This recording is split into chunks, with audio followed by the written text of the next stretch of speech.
I heard the ring box snap shut before I heard my mother say it. She's stronger. She's better for him. Maria is too soft. That one whispered sentence, floating through the cracked hallway door, shattered something inside me.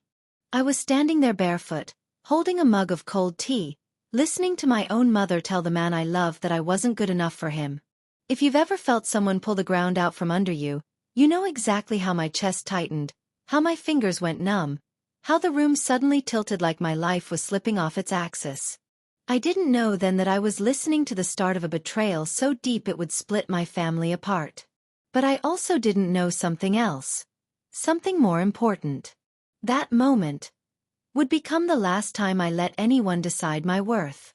If you're watching this already feeling a knot in your stomach, like and subscribe, because what comes next might feel uncomfortably familiar. My name is Maria. I grew up in Jacksonville, Florida, in a house where the walls were thin and the expectations were loud. I was the quiet one. The one who read books in corners. The one who apologized first. The one who tried to keep peace even when it cost me pieces of myself. My younger sister, Chloe, was the opposite. She walked into rooms like she owned the lights. My mother adored her confidence, called it strength. She called my gentleness weakness. And then there was Ethan, my boyfriend of 3 years. Thoughtful. Steady. He worked in software. I loved him in quiet ways, packing him lunches, listening to his work stories, learning how he liked his coffee. He said he loved that about me. So imagine what it felt like to hear my own mother telling him that my softness made me unsuitable. That Chloe, with her big personality and bigger ego, was better for him. When I heard the scrape of chairs inside the dining room, I panicked and retreated to the kitchen. I didn't want them to know I had heard anything. At least, not yet. But what I didn't realize was that hearing that conversation wasn't the end of anything. It was the beginning. And the next day proved it. Growing up, my mother always compared me and Chloe. When I brought home straight A's, she said, "That's expected from you, Maria." When Chloe brought home a B-, she said, "Sweetheart, look at you thriving." When I cooked dinner, she said, "You're so domestic. Good practice." When Chloe microwaved leftovers, she said, "You're independent." I love that. The message was always the same. Chloe's actions were signs of strength. Mine were signs of obligation. I didn't resent Chloe for it. Not at first. She didn't ask to be my mother's favorite. She just grew into the space she was given. But Ethan noticed the dynamic long before I confronted it. Once, after a family barbecue, he squeezed my hand and whispered, "Your mom's expectations are unfair. You're the strongest person I know." I wanted to believe him. But when someone repeats a lie about you long enough, sometimes they don't need to lift a finger. You start doing the work for them. Little did I know, while I was fighting the quiet battles inside myself, my mother was waging a louder one behind my back. And soon, the cracks she created would split open in the ugliest way.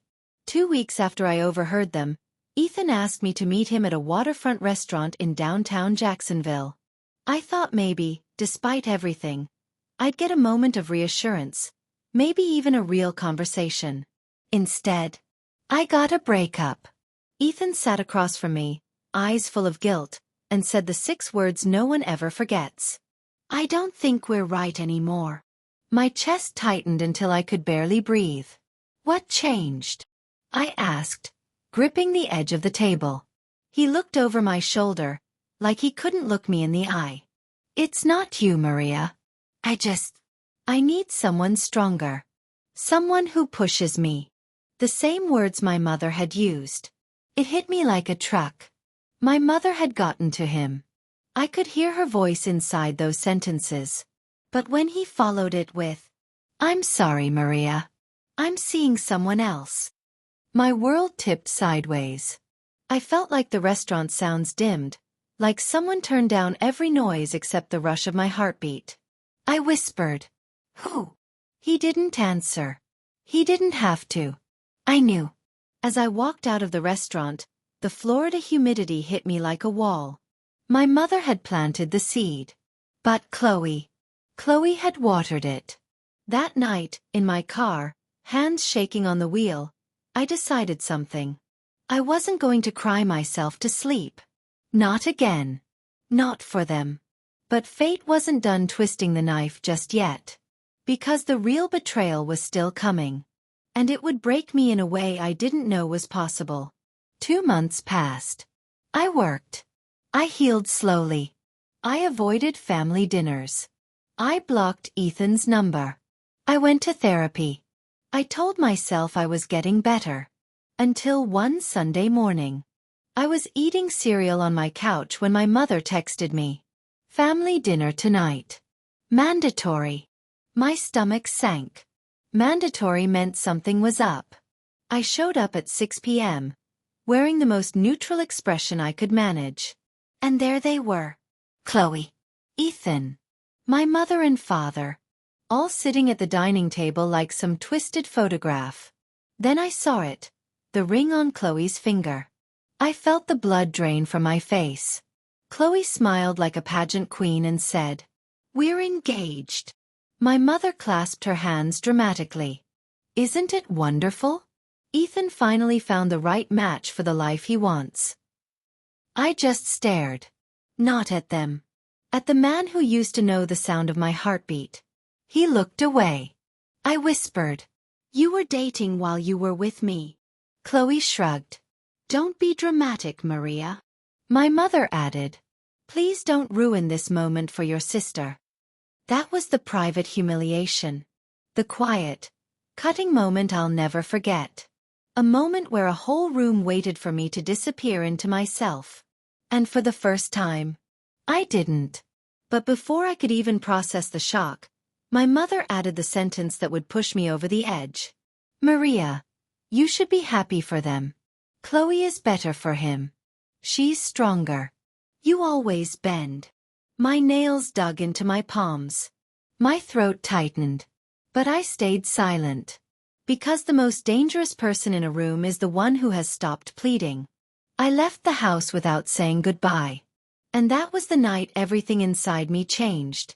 3 days later, my mother showed up at my apartment uninvited.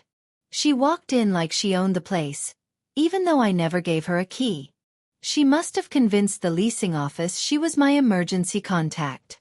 She looked around with a face full of judgment and said, "You need to support your sister. She wants you at the engagement party." I laughed, an actual laugh, because the request was so ridiculous. "I'm not going," I said. My mother's face darkened. "You will. Because if you don't, our family will look divided."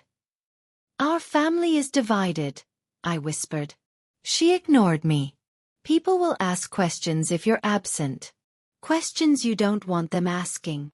I stepped closer. "What questions?" Her lip curled. "That you pushed Ethan away with your passivity. That you weren't enough woman for him. That Chloe saved him from a dull future." My hands shook. Not with sadness. With anger. That was the moment, right there, when something clicked inside me like a lock sliding into place. And she must have seen it in my eyes, because she softened her voice and said, "Maria, if you don't come, you'll regret it." I leaned in and whispered, "No, you will." She left without another word. And that night, lying in bed staring at the ceiling, I decided I wasn't going to let my life be rewritten by other people anymore.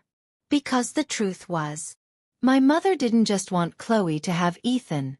She wanted me to become invisible. My absence made her narrative cleaner. But I wasn't disappearing. Not this time. And the turning point came 2 days later in the most unexpected form. I was at work, at a small accounting firm, when I received a message on LinkedIn from someone I didn't know. A woman named Haley. Her profile said she worked at a digital marketing agency. The message read, "Hi Maria. I think you should know something about Ethan's company. It might clear a lot of things up." My pulse quickened. I didn't respond immediately. I didn't know if it was spam or bait. But then a second message arrived. I'm not reaching out to hurt you. I'm reaching out because someone is lying to you. And to a lot of people. I stepped outside to read the rest. As I scrolled through her screenshots and emails, my mouth fell open. Ethan wasn't just switching girlfriends. He was switching financial partners. He and Chloe were trying to start a new marketing venture, and my mother was helping them get loans using someone else's credit data. My credit data. The day I saw my own social security number on their documents, I stopped being the girl who apologized. I stopped being the girl who bent. I became someone else. Someone my mother never expected. And if this story is resonating with you so far, take a second to subscribe or drop a comment telling me where you're watching from. Because the next part gets wild. I didn't confront anyone. I didn't scream. I didn't storm into my mother's house or send dramatic texts. I did something far more dangerous. I got organized. For 3 weeks, I gathered everything. Emails, loan documents, bank applications, screenshots from Haley, text messages between my mother and Chloe, where they mocked me and called me the perfect cover. It turned out they'd been using my credit profile for years. But I wasn't going to destroy them. I wasn't going to jail anybody. That wasn't my plan. My revenge was simple. Make the truth undeniable. Make their narrative collapse. Make them answer for what they'd done. Publicly. So I filed fraud alerts with all 3 major bureaus. I froze my credit. I requested official copies of every suspicious application. I spoke with a consumer rights attorney. And I set up a separate email folder titled The Reveal. But the centerpiece of my plan wasn't legal. It was social. Because Chloe and Ethan's engagement party was approaching. And they insisted I attend. So I RSVP'd yes. And I prepared something they'd never see coming. The engagement party was at a renovated barn venue outside Jacksonville. Rustic lights, champagne flutes, flower arrangements everywhere. People smiled as I walked in. Some of them hugged me. Some whispered, "It must be weird for you." Others said, "You're so mature for coming." They had no idea. I spotted Ethan and Chloe posing for photos near a floral arch. My mother was beside them, proud as a queen. When she saw me, she raised her eyebrows as if to say, "Behave." But I didn't come there to behave. Halfway through the party, when the DJ asked for everyone's attention for speeches, my mother pushed me forward. "Maria," she whispered, "say something supportive." The microphone felt warm in my hand. I looked at everyone, the 100 guests drinking champagne, the fairy lights flickering above, the fake laughter bubbling around the room. And I took a slow breath. "Hi everyone. I'm Maria. The sister." Soft laughter. "I want to say something simple tonight. Something honest." I turned toward Chloe and Ethan. "You didn't leave me for each other. You left me for a lie." The room froze. But the thing about lies is, they need silence to survive. And I'm done being silent. I pulled out my phone. As of this morning, my credit is fully frozen. Every fraudulent loan application you filed using my social security number has been flagged and forwarded to the fraud department. People gasped. My mother's face drained of color. I continued. And for those of you in the room who invested in Ethan and Chloe's upcoming marketing venture, you should know that the business plan they showed you is built on stolen data. A ripple of whispers spread. Ethan stepped forward. "Maria, stop." I raised a hand. "No. You don't get to interrupt me anymore." Then I said the line that burned into everyone's memory. "You told people I was too soft. But softness isn't weakness. It's patience." And mine just ran out. Then I handed the microphone to the event coordinator and walked off the stage. The silence behind me wasn't empty. It was explosive. The fallout started instantly. Investors demanded refunds. Vendors pulled out. My mother's reputation in her community crumbled overnight. Chloe lost clients. Ethan's company was audited. None of them were arrested, because again, I didn't file criminal charges. I simply exposed the truth. But the social consequences? Those hit harder than anything legal ever could. My mother called me 37 times over the next week. I didn't answer. Chloe sent me paragraphs blaming me for ruining her future. I blocked her. Ethan emailed me, begging me to talk. I didn't respond. Instead, I poured my energy into rebuilding my life. I moved to a new apartment in Tampa. I got promoted at work after cracking a complex financial audit. I started running in the mornings. I learned to cook meals just for myself. I took back every part of my life they tried to take from me. And for the first time in years, I felt strong. Not loud strong. Not Chloe strong. Not the kind of strong my mother fawned over. My kind of strong. Quiet. Steady. Unshakable. 6 months later, my mother showed up at my office building. She looked smaller somehow. She asked if we could talk. I agreed. Mostly because I needed the closure. We sat on a bench outside. Cars passed. Wind rustled the palm trees. She didn't look me in the eye when she said, "I didn't think it would go that far." I nodded. People never think consequences will go that far. Until they do. She swallowed. "I shouldn't have said you weren't strong." I tilted my head. "You didn't say I wasn't strong. You said Chloe was better. For him. For life. For everything." She didn't deny it. Instead, she whispered, "I was wrong." I took a breath, slow and steady. "I forgive you," I said. Not because she earned it, but because I earned peace. She didn't ask for reconciliation. I didn't offer it. We just ended the conversation. And some endings are enough. If you're still here, let me leave you with this. People will tell you who you are for years. They'll say you're too quiet, too gentle, too soft, not enough. But the truth is simple.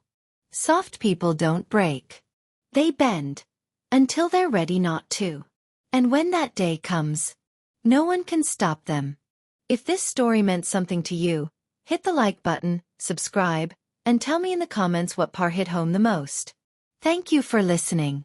Maria.